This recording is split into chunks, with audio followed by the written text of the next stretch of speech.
교회를 통해서 우리 아내를 만나게 됐고 사랑은 교회 청년부로 두 아들을 낳게 됐고 교회는 저희 삶에 있어서 축복의 통로가 되는 의미인 것 같다. 교회는 내 삶의 전부가 아닌가. 신앙이 내 삶에서 무엇인가 가장 중요한 가치가 아닌가. 유언을 한다면 신앙생활 잘해라. 나는 그 말 한마디 할 것이다. 직장이 강남역 쪽으로 이사 오게 돼가지고 자연스럽게 사랑의 교회로 오게 된 거예요. 사랑의 교회가 제자 훈련하는 교회다. 말씀이 깊이 들어가고 또 세상에 빛이 되고 이런 걸 제가 아주 적극적으로 받아들이고 굉장히 좋았습니다. 저는 그런 것들. 옥 목사님을 되게 존경했어요. 큰 교회에서 인기 있는 목사님이니까가 아니라 말씀으로 영적인 성장을 충분히 할 수 있는 올바른 교회이구나. 그랬는데 이렇게 좋은 교회에서 이런 일이 있다니. 목사님에 대한 그런 뭐 존경심, 순종하는 거 이게 몸에 배어 있어요. 목사님하고 저 싸워본 적이 없어요. 담임 목사한테 당신 잘못했습니다 지적하기 어렵죠. 용기를 좀 냈어요, 저는. 저는 다른 교회 다녀본 적이 없고 장애인 부서에 봉사하고 있었는데 담임 목사님이 오신다고 연락이 오면 선생님들이 다 싹 나가서 재벌 회장님한테 인사하듯이 인사하는 것들을 보고 굉장히 경직된 조직이구나. 나중에 보니까 그 목사님을 우상화하는 그런 부분 중에 하나였더라고요. 모든 교인들이 첫 목사를 생각했을 때는 내 인생을 정말로 위해주는 사람, 우리 부모님보다도 내 인생을 위해주는 사람은 이 목사밖에 없다라고 본인이 스스로 얘기를 하는데 그거를 우리가 믿어요. 그때는 잘 먹고 잘 살기 위해서 처음에는 교회를 왔어요. 왜냐면은 이 교회 다니면 돈도 잘 벌고 뭐 결혼도 잘한다 라고 하니까 솔깃하잖아요. 아, 그렇게 인생을 바꿔주는 교회가 있다면 신앙생활을 해봐야겠다 해서 왔는데 그렇게 되는 것 같은 느낌인 거예요. 어느 순간 하나님 없이도 이 목사가 가르쳐주는 것만으로도 충분히 사회생활을 잘할 수 있겠다라는 생각이 들은 찰나에 이제 이 사건이 터지게 되었어요. 저는 이제 교회가 처음에는 건물, 하나님의 계신 건물 그런 의미로 많이 이해를 했었는데 이번에 큰 사건을 겪으면서 교회는 사람이다. 하나님을 따르는 사람들이 교회구나. 그런 생각을 정말 많이 했습니다. 지금의 교회는 그런 것 같아요. 종교활동을 하러 오는 게 아니고 형제 자매들처럼 기뻐해주고 같이 울고 진심에서 우러나는 그런 교류가 가능한 곳, 저에게는 공동체로서의 교회가 의미가 있어요.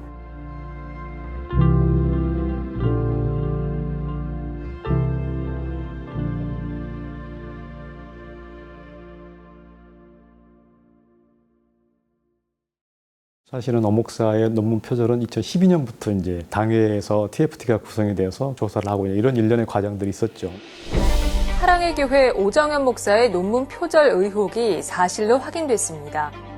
그 팩트들을 쭉 보면서 너무 기가 막히고 회사의 일도 집중도 안 되고 너무 괴로웠고 내부적으로 우리끼리도 많이 얘기해 봤어요. 문제 제기를 해야 되지 않냐. 사랑의 교회 순장반 게시판이 있습니다. 썼어요, 제가. 담임 목사를 당장 해임시켜라. 그리고 담임 목사 쓴 비용을 열람하자. 앞으로 새로운 담임 목사가 올 때에는 청문회를 하자고 제가 요청을 했어요. 저희 교구 목사가 전화가 왔어요. 글을 내려주셔야 된다고. 내가 신앙 양심을 걸고 올린 거다. 내리시면 안 된다 그랬더니 강제로 내렸어요. 제가 또 올렸어요. 또 내렸어요. 순장반 게시판을 다 없애버렸어요. 우리는 부족하지만 하나님의 능력은 부족하지 않다고 믿습니다.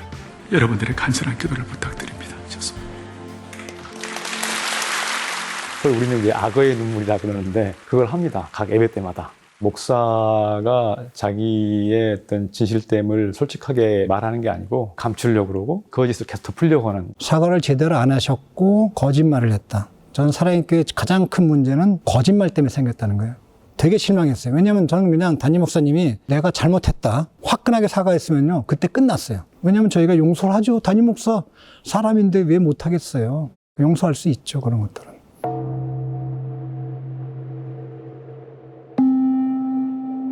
선목사 같은 경우는 항상 이렇게 얘기했어요. 여러분, 하나님 눈에 보이세요? 안 보이죠? 그렇기 때문에 나를 보세요. 항상 상담을 받게끔 했어요.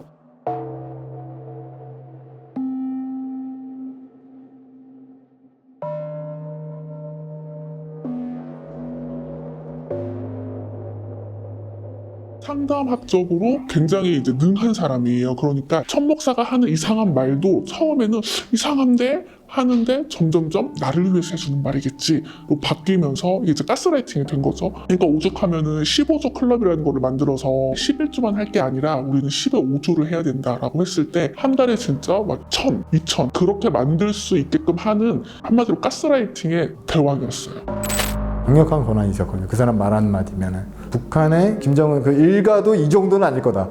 그 정도로 독재 체제가 굉장했어요. 사람들이 되게 헌금을 많이 했거든요. 10에 5조까지만 하라고 막 강요가 되고 압박이 되고, 교인 수가 정확하게 한 400명 조금 넘었을 거예요. 성인 교인이. 헌금이 1년에 18억에 거쳤습니다. 18억에 거쳤는데 이렇게 보고를 하는 거예요. 우리가 22억을 썼다. 2022년도에. 그러니까 23년도에는 4억이 비니까 4억 이상을 더 헌금해야 된다.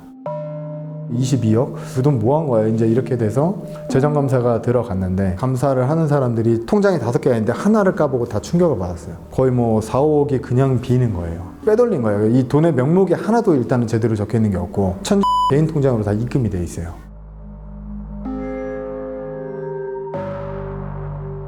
대부분은 목사가 돈을 제대로 쓰겠다라는 인식이 있었죠. 왜냐하면 도움을 받은 사람들이 성도들 중에 있었거든요. 교인들, 어려운 사람들 진짜 도와주는 훌륭한 목사고, 그런 사람들을 위해서 헌금을 쓰는구나, 그렇게 인식을 하고 있었어요. 근데 그때 사람들이 많이 깨달은 거예요. 이건 아니다.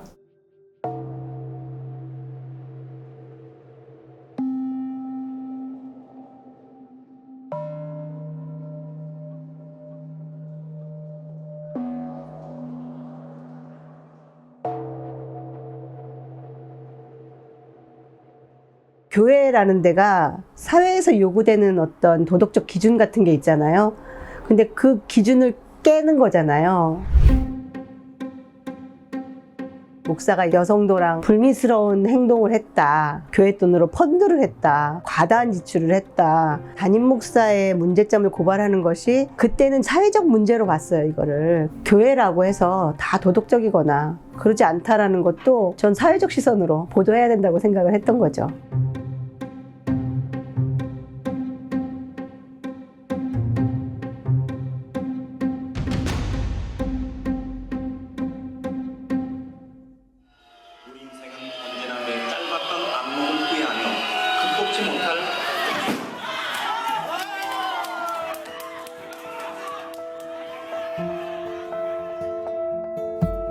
친했던 성도들끼리 서로 반대편에 서서 상대를 향해서 비난해야 되잖아요. 서로 반대편에서 막 싸우다가 또 마주치면 끌어안고 울고, 집사님 이러지 마 막 이러고 울고, 또 뜯어지고, 서로 보면 안타깝고, 진짜 친밀하게 교제했던 분들이라는 걸 너무 잘 아니까 제가 그 심정을 너무 이해하겠는 거예요. 어느 날 갑자기 목사 때문에 그렇게 되니 얼마나 마음이 아파요. 왜 목사가 이렇게 성도들을 아프게 하나, 그런 생각 많이 했어요. 월 평균 1억 5천만 원의 헌금 가운데 5천만 원이 넘는 금액이 여신도들을 상대로 성범죄를 저질렀습니다. 목회자이자 상담 전문가라는 권위를 이용한 범죄였습니다. 재정적인 어디 터지고, 성범이 이어서 터지고, 막 한 번에 몰려서 터진 게, 이거는 정말 하나님의 심판이다. 목사님, 이거는 사퇴하시는 게 맞는 것 같습니다. 덮을 수가 없는 문제입니다. 라고 해서 그렇게 하기로 약속을 했죠. 그런데 전 목사는 자기의 비서의 이모부가 평남도의 목사예요. 유장춘 목사라고. 그 사람이랑 모의를 하고 나서 저희까지 다 속이고 들어와서 교회를 이제 다시 삼키려다가 이제 싸움이 시작된 거죠.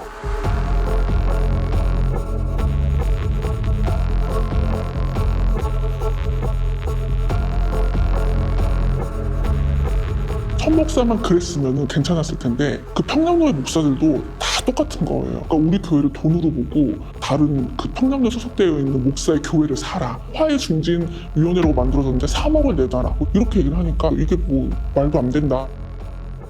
이 목사들은 진짜 영혼에 관심이 있는 건가? 정말 목사 다 똑같구나. 천과 평남노예가 저희 교회 남은 재산들을 다 노예로 귀속시킨다, 이런 얘기를 하는데, 우리가 힘겹게 모아갖고 낸 헌금을 왜 니네가 가져가? 이게 말이 안 되잖아요. 어떻게 이럴 수가 있지? 사람이? 하나님이 계신데 이럴 수가 있지? 막 그런 생각, 정말 말도 못할 정도로 참담했습니다. 다른 담임 목사님을 모셔올 줄 알았어요, 저희는요. 그 정도 문제 있고 흠이 있다 그러면은 당에서 제대로 치리할 줄 알았어요. 근데 당에가 그럴 정한 능력이 없었다는 거죠.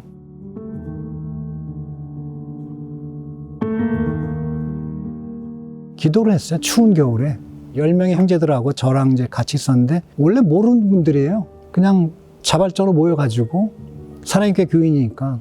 그리고 현수막을 하나 걸었어요. 하나님은 살아계시다. 그때 뭐 이 마당에 가득 찼었어요. 그러면 여기에 오정현 목사 지지자들이 있어요. 그런 분들은 와서 손가락질하면서 고함 지르면서 우리 비난하고 그런 모욕과 수모는 숱하게 받으면서 그 시간들을 지내왔죠.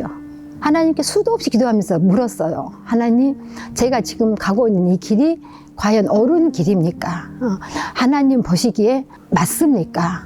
예수님이 그러셨잖아요. 너희 중에 죄 없는 자가 먼저 돌로 치라. 그 말씀을 자꾸 생각하면서 너도 죄인인데 오목사 같은 사람을 그렇게 판단할 수 있어?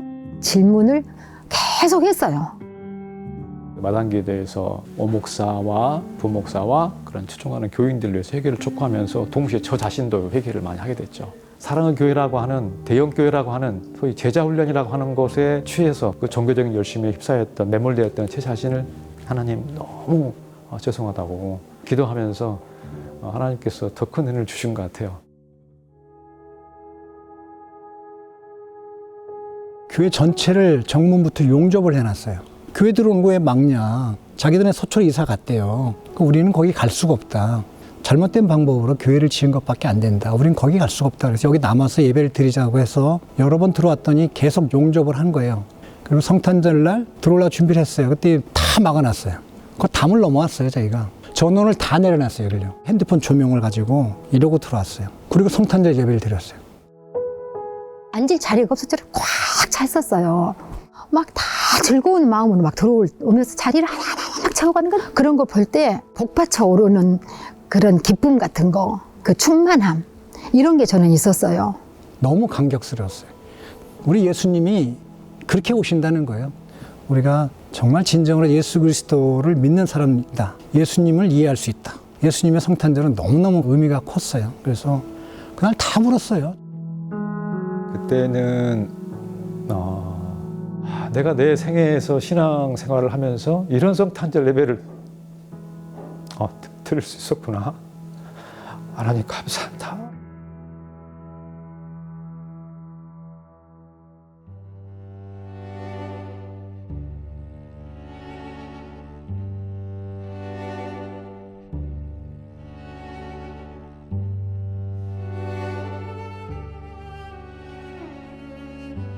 다시 번성의 날을 우리가 모든 날들의 되기를 저와 여러분들 그리고 이 세계복음교회 되기를 주의 이름으로 축복합니다.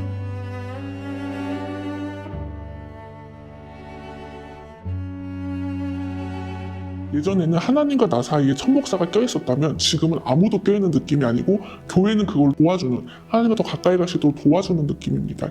그리고 단 한 번도 재정에 대해서 공개한 적이 없거든요. 그런데 지금은 6개월에 한 번씩 재정 공유도 하고 모든 성도님들이 다 같이 회의해서 결정하고 교회 공동체가 이런 거구나, 이제 이런 것도 느낄 수가 있죠. 너무 힘들고 빨리 잊고 싶고 그렇지만 이거를 곱씹으면서 이겨내고 우리 함께 극복해보자 이러면서 나아갈 때 진짜 교회가 되더라고요. 그 힘든 과정 속에서도 사실 성도들이 많이 나갔거든요. 그 나가는 성도들을 보면서 안타깝지만 저희는 붙잡을 수가 없었어요. 왜냐하면 저희도 다니기 힘든데 이걸 왜 다니고 있는 거야 라고 생각을 할 수가 있잖아요. 그런데도 불구하고 정말 다양한 연령층의 분들이 남아서 이렇게 모인다는 게 정말 대단한 거다. 그리고 이거 사람이 이렇게 하고 안 된다. 진짜 하나님이 인도하시지 않으면 이거 불가능하다. 이게 말이 안 돼요. 이 과정들이 될 수가 없습니다. 정말.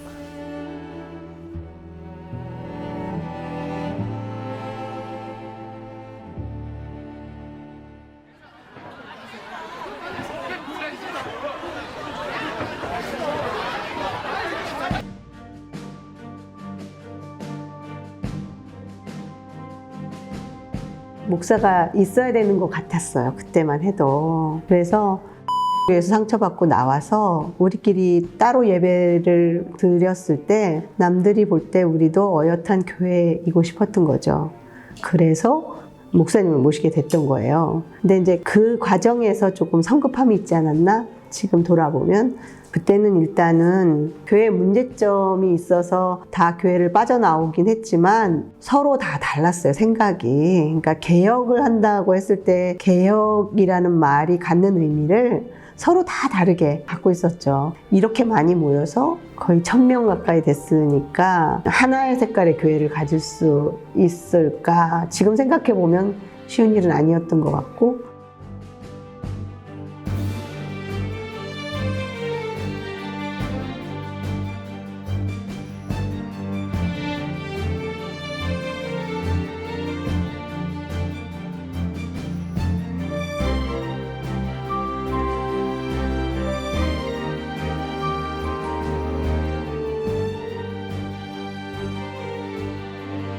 청빙위원 중에 청년이 한 명 있었습니다. 그때 우리 청년 자매가 좀 울컥하고 울먹이면서 자기가 3-4번의 교회를 옮기게 됐는데 그때마다 혹시 우리 가족이 저주를 받은 건가 하는, 교회가 어려운 시간을 맞고 교회를 옮겨야 될 때 자신과 자신의 가족이 교회 공동체로부터 어려운 마음을 갖고 나오게 되면서 목회자들 때문이죠, 대부분. 그때 제 마음에 네가 해라, 이런 내적인 확신이 들었어요. 세상에 상식적인 목회자가 있다는 걸 보여주기만 하면 되는 거 아닌가 하는 생각이 들었어요. 그래서 그때 제가 수락을 했습니다. 이삭의 우물, 창세기 26장에 보면은 이삭과 그 종들이 우물을 팠는데 아비멜렉의 종들이 뺐죠. 또 다른 우물을 팠는데 또 와서 싸워서 뺏어가니까 주고 또 다른 우물을 팝니다. 그때 3번째 판 우물이 르호봇이라는 우물인데요. 3번째. 그때는 더 이상 다툼과 대적함이 없다라는 의미로 하나님께서 이 성도님들을 위로하시기 위하여 주신 것이다.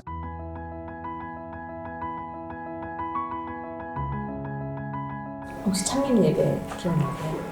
저희는 매일이 창립 예배 같은 게 매일 예배 드릴 때마다 울고 막. 근데 그때가 좋았어요. 창립을 해도 좋고 안 해도 좋고 그건 중요하지 않더라고요. 그냥 같이 예배할 수 있는 공간이 있고 같은 마음을 가진 성도들이 있어서 같이 모이기만 했는데도 너무 뜨겁고 좋은데, 사실 초대교회의 모습이라는 것이 교회 이름이 있어서 교회가 아니고 2-3사람이 모여서 같이 기도하면 교회는 것처럼 저희는 그랬던 것 같아요. 하지만 저희의 믿음은 참으로 연약하여 넘어지고 또 넘어집니다. 어제도 오늘도 걱정과 불안으로 흔들립니다. 초반에는 화분 하나 놓는 것부터 목사님 방에 에어컨 설치하는 거 하나부터 10까지 다 논쟁을 거쳐서 하다 보니까 다들 너무 힘든 거예요. 그냥 좋게 말해도 되잖아요. 근데 날이 서서 말하는 거예요. 날이 서서 그동안 계속 싸워왔기 때문에 누가 뭔가 반대를 하면 반대 의견인 게 아니라 나를 공격했다고 생각을 하니까 성도들끼리 막 상처 주고 상처 받고 서로 뭐 울고 기도하고 막 그랬던 과정들이 또 좀 있었어요. 그런 것들이 반복되니까 치유가 일어나더라고요. 제가 처음 왔을 때 초기 한 2-3년 동안 대표 기도가 죄다, 한국 교회의 죄악들에 대해서 개혁적 정신을 가지고 살아야 된다. 전부 다 선지자의 심정으로 기도를 하셨습니다. 근데 어느 날부터 하나하나 보듬고 품는 방식의 기도로 바뀌기 시작, 언어가 달라졌습니다.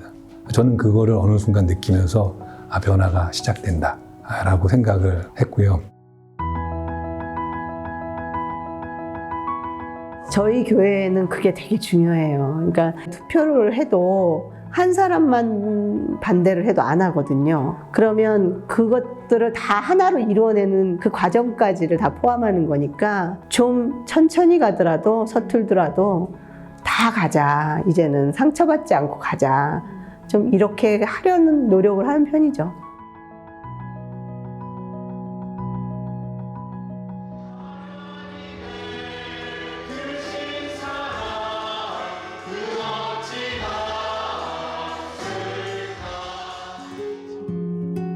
(10년을) 저희가 같이 해보니까 신앙적인 거 빼놓고는 너무 달라요. 그래서 여기서 여러 팀들이 갈려 나갔어요. 그리고 현재 한 400명에서 500명이 여기 남아있는 거거든요. 근데 언젠가는 저희가 이 교회를 떠나야 돼요. 2026년 또는 2028년 여기를 떠나라. 그런 약속이 돼 있어요. 아마 저희는 지키려고 할 겁니다. 그래서 작은 교회 몇 개를 만들어야 될지 아니면 세상에서 흩어질지 이건 이제 교인들이 선택하는 겁니다. 정답이 있다고 생각하지는 않습니다. 근데 다만 목회자 중심 교회가 아니라 교인들과 목회자가 잘 화합해서 만들 수 있는 그런 교회를 저희가 추구를 하고 있어요.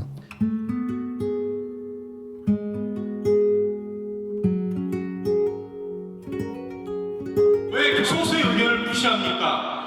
그게 하나님의 모습입니까, 목사님? 하나님께서 회복시켜 주시고 대부분의 문제의 원인은요, 목회자예요. 담임 목사가 독주를 해요. 견제하는 게 없어요. 구조적인 변화가 좀 필요하다. 그렇지 않으면 한국교회에 희망이 없다고 봅니다. 사랑의 교회는 이번 땅 이후에 복음주의 쇠퇴를 막아야 할 책임이 있다고 믿습니다.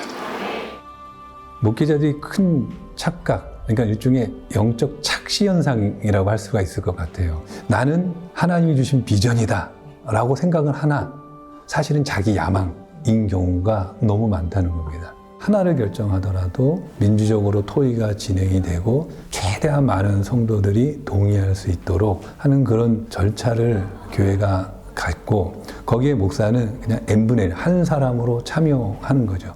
우리 이후교회의 핵심 가치는 섬김입니다. 그래서 목사가 담임 목사가 아니라 섬김 목사고요. 예수님께서 이 땅에 내가 섬김을 받으려 함이 아니라 섬기려 왔다. 목사는 온 성도들의 은사를 일깨우고 가르치고 돕는 사람이지 앞장서서 끌고 가는 사람은 아니다.